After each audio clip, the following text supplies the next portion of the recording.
Hi ರೀ, ಎಲ್ಲರಿಗೂ ನಮಸ್ಕಾರ. ನಾನಿವತ್ತು ಹೊಸ ವಿಡಿಯೋದೊಂದಿಗೆ ನಿಮ್ಮ ಜೊತೆಗೆ ಸುಜಾತ ರೀ. ಇಂದು ನಾನು ಯಾವ್ದು ವಿಡಿಯೋ ಹಾಕ್ತಾ ಇದ್ದೀನಪ್ಪ ಅಂದ್ರೆ ಮಕ್ಕಳಿಗೆ ಲಸಿಕೆ ಹಾಕಿಸೋದ್ರ ಬಗ್ಗೆ ರೀ. ಯಾವ ವಯಸ್ಸಿಗೆ ಯಾವ ಲಸಿಕೆಗಳನ್ನು ಮಕ್ಕಳಿಗೆ ನೀಡಬೇಕು ಅನ್ನೋದ್ರ ಬಗ್ಗೆ ಮಾಹಿತಿ ನೀಡ್ತಾ ಇದ್ದೀನಿ ರೀ. ಮೊದಲು ನಾವು ಹುಟ್ಟಿದ ತಕ್ಷಣ ಮಗುವಿಗೆ BCG ರೀ, ಪೋಲಿಯೋ ಹಾಕ್ತೀವಿ ರೀ, ಹೆಪಟೈಟಿಸ್ B ಮತ್ತು ವಿಟಮಿನ್ K ಇವು ಡೋಸ್ಗಳನ್ನು ಹುಟ್ಟಿದ ತಕ್ಷಣ ಮಗುವಿಗೆ ನೀಡ್ತಾರೆ. ಆಮೇಲೆ ನೆಕ್ಸ್ಟ್ 6 ವಾರ ರೀ. 6 ವಾರ ಅಂದರೆ 1.5 ತಿಂಗಳಿಗೆ ಯಾವ್ಯಾವ ಲಸಿಕೆಗಳನ್ನು ಮಕ್ಕಳಿಗೆ ಕೊಡಬೇಕು ಅನ್ನೋದು ಬಗ್ಗೆ.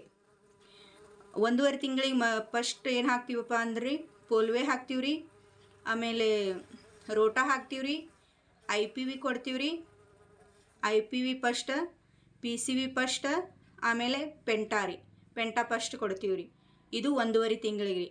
ಆಮೇಲೆ ನಾವು ನೆಕ್ಸ್ಟ್ 10 ವಾರಕ್ಕೆ ರೀ. 10 ವಾರ ಅಂದ್ರೆ 2.5 ತಿಂಗಳು ರೀ. 2.5 ತಿಂಗಳಿಗೆ ಏನು ಕೊಡ್ತೀವಪ್ಪ ಅಂದ್ರೆ ಪೋಲಿಯೋ ಕೊಡ್ತೀವಿ ರೀ, ರೋಟಾ ಸೆಕೆಂಡ್ ಕೊಡ್ತೀವಿ ರೀ, ಪೆಂಟಾ ಸೆಕೆಂಡ್ ಕೊಡ್ತೀವಿ ರೀ. ಇದು 2.5 ತಿಂಗಳಿಗೆ ರೀ.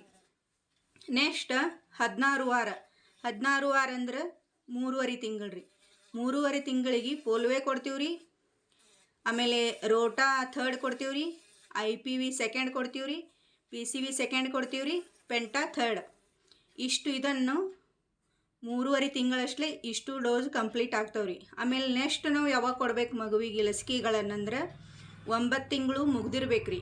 ಮುಗಿದು 10ನೇ ತಿಂಗಳ ಸ್ಟಾರ್ಟ್ ಆಗಿರಬೇಕು. ಅವಾಗ ನಾವೇನು ಕೊಡ್ತೀವಿ ರೀ, ಫಸ್ಟ್ ಮಗುವಿಗೆ ವಿಟಮಿನ್ A ಕೊಡ್ತೀವಿ ರೀ, ಆಮೇಲೆ PCV ಕೊಡ್ತೀವಿ ರೀ, ಆಮೇಲೆ JE ಕೊಡ್ತೀವಿ, IPV ಕೊಡ್ತೀವಿ, MR ಫಸ್ಟ್ ಡೋಸ್ ಅವಾಗ ನಾವು ಮಗುವಿಗೆ ಕೊಡ್ತೀವಿ ರೀ.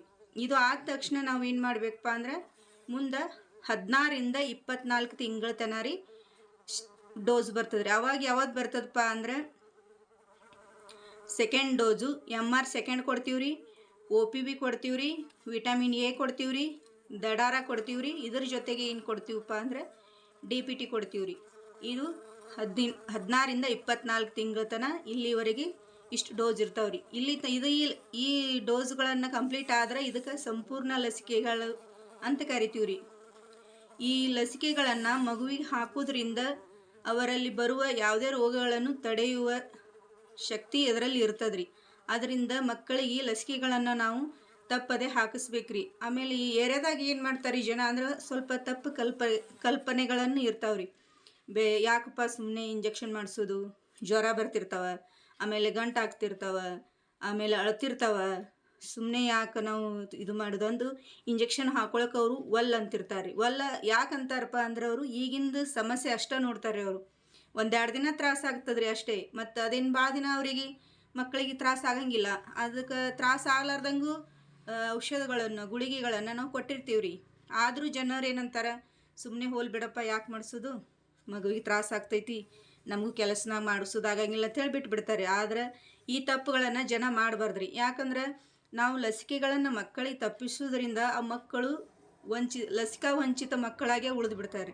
ನಾವು ಈಗ 2 ದಿನದ ತ್ರಾಸ ಅಷ್ಟೇ ನೋಡ್ತೀವಿ, ಅವ್ರದ್ದು ಮುಂದಿನ ಭವಿಷ್ಯಗಳನ್ನು ನಾವು ನೋಡುವುದಿಲ್ಲ. ಆದ್ದರಿಂದ ಜನಗಳು ಎಲ್ಲ ಮರೆತು ಮಕ್ಕಳಿಗೆ ತಪ್ಪದೆ ಲಸಿಕೆಗಳನ್ನು ಹಾಕಿಸ್ಬೇಕ್ರಿ. ಏನಾಗಲ್ಲ, 2 ದಿನ ಅಳ್ತಿರ್ತಾವೆ, ಜ್ವರ ಬರ್ತಿರ್ತಾವೆ, ಸ್ವಲ್ಪ ಗಂಟಾದರೂ ನೀವು ಸ್ವಲ್ಪ ಸಂಭಾಳಿಸ್ಬೇಕ್ರಿ. ಏನಾಗಂಗಿಲ್ಲ, ಜ್ವರ ಬಂದರೆ ಗುಳಿಗೆ ಹಾಕೋದು, ಆಮೇಲೆ ಗಂಟಾಯ್ತಂದ್ರೆ ವಿಕ್ಸ್ ಹಚ್ಚೋದು, ಆಮೇಲೆ ನೀರಿಂದು ಪಟ್ಟಿ ಕಟ್ಟೋದು. ಈ ಥರ 1-2 ದಿನ ನೀವು ಮಾಡಿದ್ರಂದ್ರೆ ಮಕ್ಕಳಿಗೆ ಯಾವುದೇ ಸಮಸ್ಯೆ ಆಗೋದಿಲ್ಲ. ನೀವು ಹೀಗೆ ಹಾಕದೆ ಬಿಟ್ಕೋತ ಹೋದ್ರೆ ಆ ಮಕ್ಕಳು ಲಸಿಕಾ ವಂಚಿತರಾಗಿ ಏನೇನೋ ತೊಂದರೆಗಳನ್ನು ಅವರು ಎದುರಿಸ್ಬೇಕಾಗ್ತದೆ ರೀ. ಈ ಲಸಿಕೆಗಳಲ್ಲಿ ರೋಗ ನಿರೋಧಕ ಶಕ್ತಿ ಹೆಚ್ಚಿರ್ತದೆ ರೀ.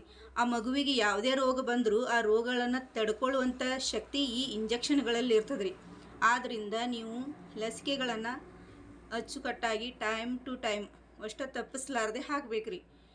ಯಾವಾಗ ತಪ್ಪಿಸ್ಬೇಕಪ್ಪ ಅಂದ್ರೆ ಮಗುವಿಗೆ ಸ್ವಲ್ಪ ಜ್ವರ ಬಂದಿತ್ತಂದ್ರೆ ಈ ತಿಂಗಳು ಬಿಟ್ಟು ನೀವು ಮುಂದಿನ ತಿಂಗಳು ಕಂಟಿನ್ಯೂ ಮಾಡಿಕೊಂಡು ಲಸಿಕೆಗಳನ್ನು ಹಾಕಿಸ್ಬೇಕ್ರಿ. ಏರಿಯಾಗಳಲ್ಲಿ ನಿಮಗೆ ಲಸಿಕೆಗಳು ಬಂದಾಗ ಹೇಳ್ತಿರ್ತಾರೆ ನಿಮ್ಮ ಏರಿಯಾದಾಗೆಲ್ಲ ಆಶಾ ವರ್ಕರು, ಈ ಡೇಟಿಗೆ ರೀ ನಮ್ಮಲ್ಲಿ ಲಸಿಕೆ ಹಾಕ್ತೀವಿ, ನಿಮ್ಮ ಮಗುವಿಗೆ ಕರ್ಕೊಂಬನ್ನಿರಿ ಅಂತ ಅವ್ರು ಅಂತಿರ್ತಾರೆ. ಆದ್ರೆ ನೀವೇನು ನೆಗ್ಲೆಕ್ಟ್ ಮಾಡಿಬಿಡ್ತೀರಿ.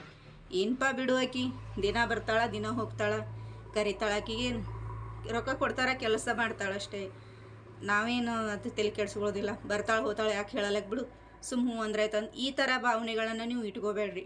ಯಾಕಂದ್ರೆ ರೊಕ್ಕ ಕೊಡ್ತಾರೆ ನಾವು ಮಾಡ್ತೀವಿ ಅಂತ ನೀವು ಅಂದ್ಕೊಂಡಿರ್ತೀರಿ. ಆದರೆ ರೊಕ್ಕ ತೊಗೊಂಡಿದ್ರು ನಾವು ಅದರಲ್ಲೊಂದು ಉದ್ದೇಶ ಇರ್ತದೆ. ಏನೋ ನಾವು ಏರಿಯಾದಾಗ ಸ್ವಲ್ಪ ಜನರಿಗೆ ಸಹಾಯ ಮಾಡಬೇಕು, ಏನೋ ಒಂದು ಮುಟ್ಟಿಸ್ಬೇಕು, ಮಕ್ಕಳಿಗೆ ಒಳ್ಳೇದು ಮಾಡ್ಬೇಕು ಅನ್ನೋ ಭಾವನೆಯಿಂದ ಬಂದಿರ್ತಾರೆ. ಅದಕ್ಕೆ ಎಲ್ಲರೂ ಇದಕ್ಕೆ ಸಹಕರಿಸಿ ಎಲ್ಲರೂ ತಮ್ಮ ತಮ್ಮ ಮಕ್ಕಳಿಗೆ ಒಳ್ಳೆಯ ಲಸಿಕೆಗಳನ್ನು ಕೊಡಿಸಿ ಒಳ್ಳೆಯ ಆರೋಗ್ಯವಂತರನ್ನಾಗಿ ಮಾಡಿಸಿ ಅನ್ನುವಂಥ ಸಂದೇಶವನ್ನು ಈ ಮುಖಾಂತರ ನಿಮಗೆ ಹೇಳ್ತಾ ಇದ್ದೀನಿ. ಧನ್ಯವಾದಗಳು.